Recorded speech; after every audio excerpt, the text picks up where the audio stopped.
Good morning everyone. আবারও একটা নতুন ভিডিও নিয়ে চলে এসেছি তোমাদের জন্য। তো আশা করছি তোমরা সবাই ভালো আছো। তো আজকের ওয়েদারটা দেখো, কত সুন্দর আবহাওয়া হয়ে আছে। তো আমার তো এরকম ওয়েদার খুবই ভালো লাগে। আমার সকালবেলা উঠেই প্রথম কাজ আমার মুখটাকে একটু ক্লিন করে নেওয়া, তারপর ঘরটাকে পরিষ্কার পরিচ্ছন্ন করে নেওয়া। এটা আমার প্রত্যেক দিনেরই কাজ। তো আমি এখন ঘরটা পরিষ্কার করে বিছানাটা গুছিয়ে নেব। তোমাদের কাদের কাদের এরকম আমার মতো পরিষ্কার পরিচ্ছন্ন একটাই রুম পছন্দ, তা আমাকে কমেন্ট করে জানিও। প্রত্যেক দিন বৃষ্টি হওয়ার কারণে আমাকে এইভাবে জামা কাপড় শুকনো করতে হয়।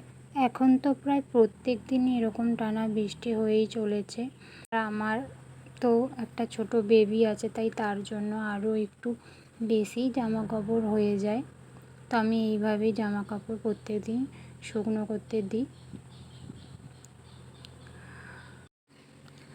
তো আমি এখন বিছানাটা ভালোভাবে ঝেড়ে নিচ্ছি।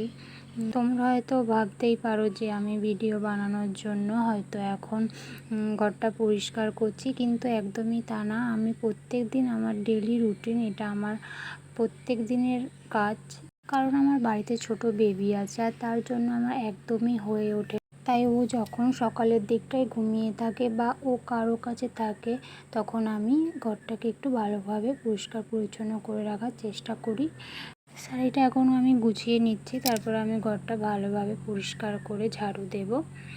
তো তোমরা আমার ভিডিওটি শেষ পর্যন্ত দেখতে থাকো। আর আমি এখন ভালোভাবে জানলাটা পরিষ্কার করে নিচ্ছি।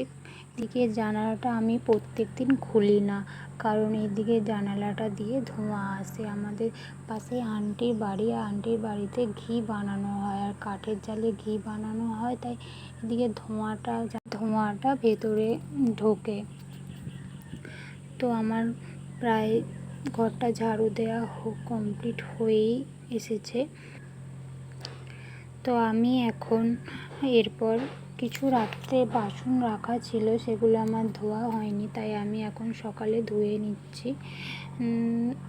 রাত্রে সব বাসনই ধোয়া হয়ে যায়, এই দুটো রয়ে গিয়েছিল আর ধোয়া হয়নি, তাই আমি এখন ধুয়ে নিচ্ছি।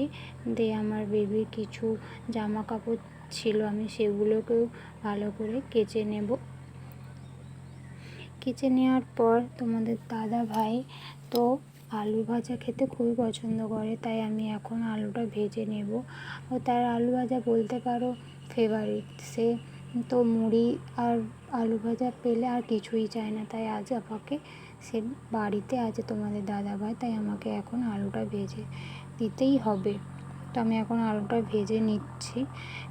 দেখো আমি আলুটা ভাজছি, আর তোমরা আমার ভিডিওটি শেষ পর্যন্ত দেখো। আলুটা প্রায় ভাজা কমপ্লিট হয়েই এসেছে। আমারও কিন্তু এরকম আলু ভাজা খুবই ভালো লাগে। আর দেখো এখানে আমাদের ছাদে আমাদের তুলসী মঞ্চ আছে, আর সেই তুলসী মঞ্চের পাশে প্রত্যেক দিন অনেক পায়রা ঘুরে বেড়ায়। আর আজকে তো একটাই পায়রা এসেছে, তাই আমি মনে মনে ভাবছি আজকে পায়রাগুলো কেন আসছে না। তো আমি এখন তুলসী মঞ্চটা ধুয়ে নিলাম, ধুয়ে এখন আমি ধূপটা জ্বেলে নিচ্ছি। প্রত্যেক দিন আমি এরকম স্নান করে আসার পর তুলসী মঞ্চে জল দিই এবং ভালোভাবে ধুয়ে নিই তুলসী মঞ্চটা। ধূপ দেখিয়ে আমি প্রণাম করে নিলাম। তো দেখো এখানে এই সিঁদুর কৌটোটা তোমাদেরকে যেটা দেখাচ্ছি, এই সিঁদুর কৌটোটা আমাকে আমার শাশুড়ি মা দিয়েছিল। তো এটা তারই সিঁদুর কৌটো। এখন আমি সিঁদুর রাখি। আর আমি এই গলায় যে সিঁদুর দিলাম, জানি না এই সিঁদুরটা কেন দেয়, সবাই দেয় তাই আমিও দিলাম। হঠাৎ করেই আমার এখন শপিং করার ইচ্ছা হলো, তাই আমরা এখন বেরিয়ে পড়লাম। বনলতা রিসোর্টের পাশ দিয়ে জয়পুর জঙ্গলের ভেতর দিয়ে আমরা এখন যাচ্ছি। শুনেছি এখানে হাতি বেরিয়েছে, তাই আমরা খুব ভয়ে ভয়েই রাস্তা দিয়ে বেরিয়ে যাচ্ছি। জয়পুর জঙ্গলটা খুবই বড়, আমরা এখন বিষ্ণুপুর যাচ্ছি, আর এই বিষ্ণুপুর যেতে প্রায় ভিডিওটা 40 আমি মিনিটের আর মতো বেশি লেগে যাবে। বাড়াবো না, তাই পরের ভিডিওতে জানাবো আমরা কি কি শপিং করলাম। টাটা।